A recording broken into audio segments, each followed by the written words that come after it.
¿Qué es lo que se dice ahí un poquito en el mercado financiero respecto a los dólares financieros, al blue?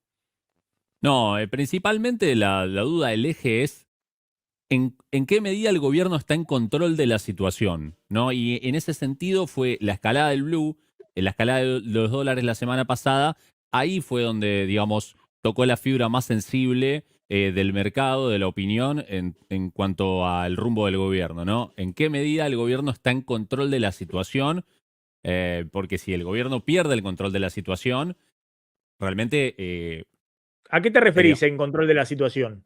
en control de la situación de las variables de la macro en lo que tiene que ver con la financiera, o sea, los bonos y el tipo de cambio en especial. O sea, Mm. acá hemos vivido muchas veces que generalmente los gobiernos y los bancos centrales en especial están en control de lo que pasa con las variables financieras. O sea, si hay un derrape de los bonos, le ponen un piso y, digamos, no está todo sujeto a 100% a la voluntad del mercado y el Estado está totalmente impotente, ¿no? Pero en Argentina muchas veces hemos visto esa impotencia y es lo que trae el pánico al mercado. Y la semana pasada fue una muestra de que le pueden entrar balas, digamos, a Caputo. No tanto a Milei, digo, porque en esto creo que Caputo es es el principal referente al que todos miran, ¿no? El señor de la macroeconomía. Y se vio que un par de balas le entraron. Después, bueno, salieron a frenarlo como vimos, ¿no? Pero tuvieron que salir a frenarlo con prácticas que son prácticas propias del gobierno anterior o de los gobiernos anteriores, ¿no?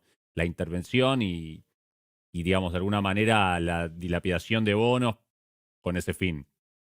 Entonces, Martín, sí. ese cambio que hicieron, viste, de la deuda que pasa del Banco Central al Tesoro, ¿eso tuvo influencia, viste, con la idea incluso de que la tasa de referencia sea la deuda del Tesoro y no la del Banco Central? Yo estaba ahí viendo un informe de EcoGo diciendo que por esa licitación, ese mecanismo, quedaron 2 billones de pesos dando vuelta en el mercado que esa expansión monetaria tuvo que ver, o por lo menos desde Cobo, Mariana del Pocito la relacionaba con la suba de los dólares financieros.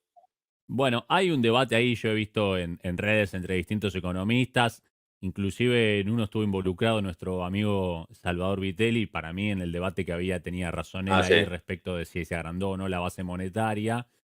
Eh, bueno, puede ser que sí quedaron unos, digamos, en ese traspaso que quiso hacer, que está queriendo hacer Caputo, de que la tasa de referencia deje de ser la del Banco Central, la de los pases, y pase a ser la del Tesoro. Hay algunos técnicos que plantean que no es posible tener la tasa de referencia solamente la del Tesoro. Son instrumentos más largos. Ahí habría que hablarlo con alguno de nuestros invitados acá, macroeconomistas o expertos como Camaño o estos que siempre nos traen el luz sobre estas cuestiones de las licitaciones. Pero sí, eso también, Maxi, de lo que vos preguntabas, hay ciertas dudas en las opiniones de los principales referentes del mercado sobre esta idea de que la tasa de interés de referencia de Argentina no sea más la tasa de política monetaria del Banco Central y sea la tasa del Tesoro, ¿no? Porque son instrumentos más largos, el Tesoro no emite pesos, eh, no están todos convencidos de esto, de esta movida del gobierno de sacar todos los pesos del Banco Central y llevarlos todos al Tesoro, porque además, algo que habíamos hablado acá es que cuando vos tenías todos los pesos en los pasivos remunerados del central, vos podías licuar ahí. En cambio, a los bonos en pesos es más difícil que los puedas licuar. Y además cotizan en el mercado, con lo cual, eh, si se te arma una corrida, o sea, a los plazos fijos no los pueden rescatar por anticipado, no los pueden vender, ¿entendés? No puede haber una caída de los plazos fijos en precio porque no cotizan. En cambio, los bonos del Ah, Tesoro sí cotizan. Los que tienen los bonos y un día se asustan y quieren vender, pueden vender. Tienen una salida inmediata. Los pero plazos por eso, fijos no entonces, tienen. y ese riesgo no es muy parecido al que existía en su momento con las LEVAX, digamos, porque hasta ahora cuando después de la crisis de las LEVAX y vienen las LELIC y decían solamente las LELIC, ahora a diferencia de las LEVAC están en manos de los bancos, ahora la aparición de las LECAPs vuelve como amenaza a ser Bueno, un capítulo como en su momento fueron las LEVACs, porque están en el sí. mercado secundario y ya se terminó de que solamente los bancos tienen ese tipo de títulos. Claro, a eso me refiero y está muy bueno lo Claro, que levantás porque en su momento, cuando crearon la LELIC, el argumento era ese. Acuérdense, las LEBAC claro, cotizaban en el mercado y las podía tener cualquiera, como ahora las LECAP. Entonces, si de repente se asustaba el mercado porque pensaba que iba a subir el dólar o algo, salía a vender las LEBAC y se armaba un despiole tremendo, ¿no? Aparte, como estaban en manos de un montón de gente, no de bancos, sino que yo me puedo comprar una LECAP. Vos que estás mirando te puedes comprar una claro. LECAP con la Sí, sí, aplicación de hasta de las billeteras virtuales. Entonces eso hace que el Banco Central no pueda coordinar lo que pasa con las LECAP. Con claro. las LELIC sí, porque solo las suscribían los bancos. ¿Y cuántos serán los bancos? Capaz en una mesa de 10 personas tenés la mayoría del sistema bancario a tiro de una llamada, ¿me entendés? Para Sí, decir, sí, sí. che, coordinemos lo que pase con las LELIC. Pero bueno, si vos sacás todo de las LELIC, que eran, digamos, estaban en manos solo de los bancos, y lo pasás a manos de particulares, y sí, que puede haber una O corrida contra los instrumentos. o sea, Yo, acá perdón, Montenegro, acá limpian el balance del Banco Central, pero se corre el riesgo otra vez de estar contaminando a la política monetaria, digamos, a la economía, en definitiva, si esto después termina siendo como fue la historia de las LEVACs. Sí, y ten en cuenta también que hay títulos de los que se han licitado, que se han suscrito con los pesos que vienen de los pases, que son ajustados por ser y ajustados por dólar. Eh, por eso es que yo la semana pasada les dije que se había comprado el chupín, pero no había adelgazado, digamos, porque si no Claro, baja la inflación y no. Si las cosas salen mal, esa deuda que antes estaba a tasa fija, ahora tenés parte en tasa variable y se agranda la deuda, no se licúa. mm, Entonces, está bien, si vos, digamos, si todo sale perfecto, buenísimo. Pero si no sale todo bien, vas a estar peor en el futuro que lo que hubieras estado si tenías todos esos pesos en tasa fija del Banco Central. sí, yo veo dos cosas que están ocurriendo, ¿no? Por un lado, todo lo que hablamos un poco de que la política todavía no se encolumnó detrás del gobierno, ¿no? Ni mucho menos.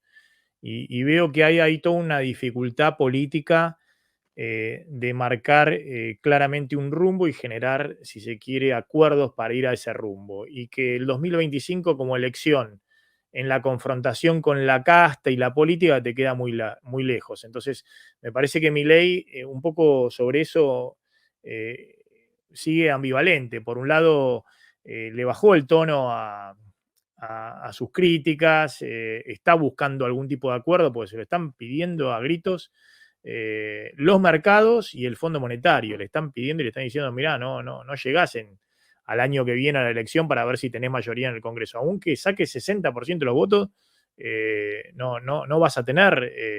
Y vos necesitas un paquete fiscal sobre todo y la ley bases también, el RIGI, que es clave para el gobierno para destrabar inversiones en el sector de petróleo y gas minería. Entonces, hace falta ahí un acuerdo político.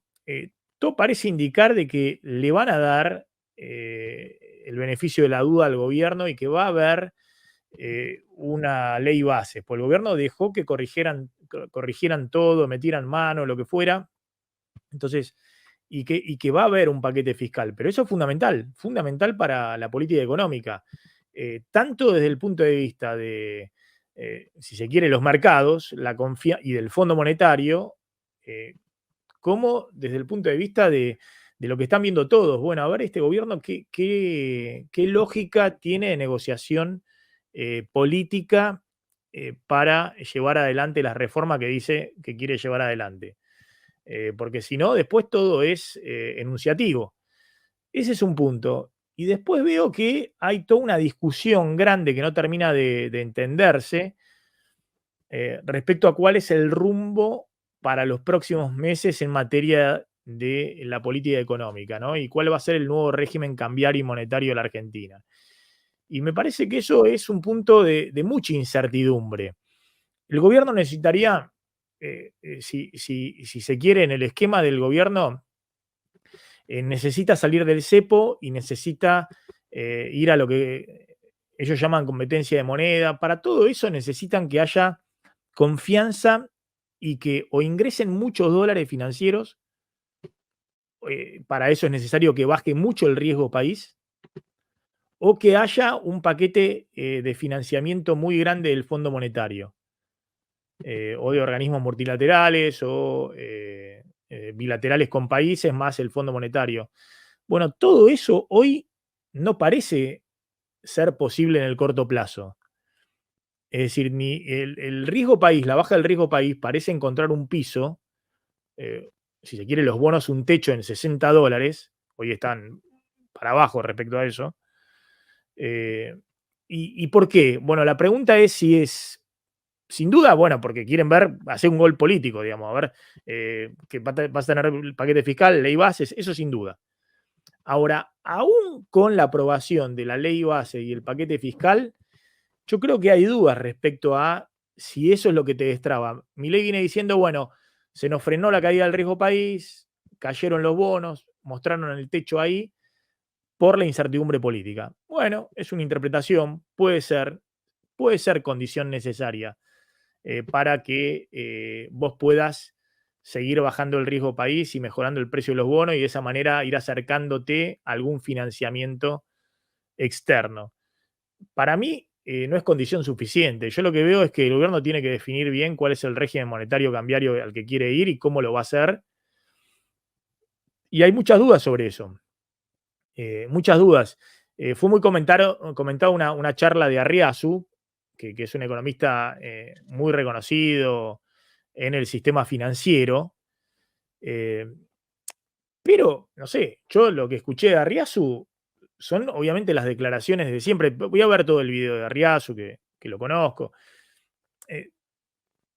Son las declaraciones de siempre, digamos. Dice, bueno, acá por ahí hay que entender que la economía es bimonetaria, ¿no? La gente se maneja en pesos para las pequeñas transacciones, en dólares para las grandes transacciones y para el ahorro.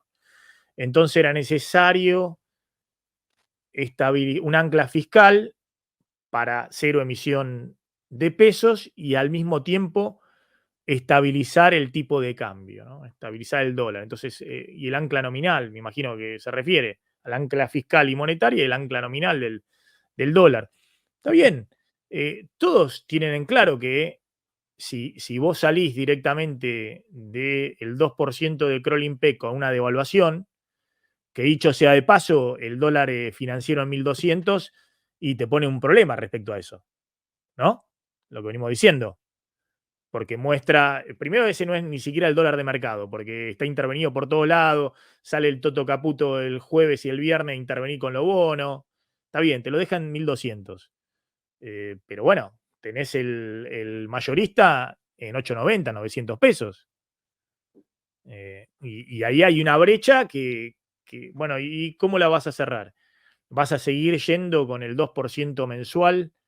Y bueno, ¿vas a trazar todos los meses todavía más el tipo de cambio? Y si pasa eso, difícilmente tengas dólares en el segundo semestre. Es decir, esto que ocurrió la semana pasada no tenía que ocurrir en estos días. Tenía que ocurrir a partir de julio, agosto.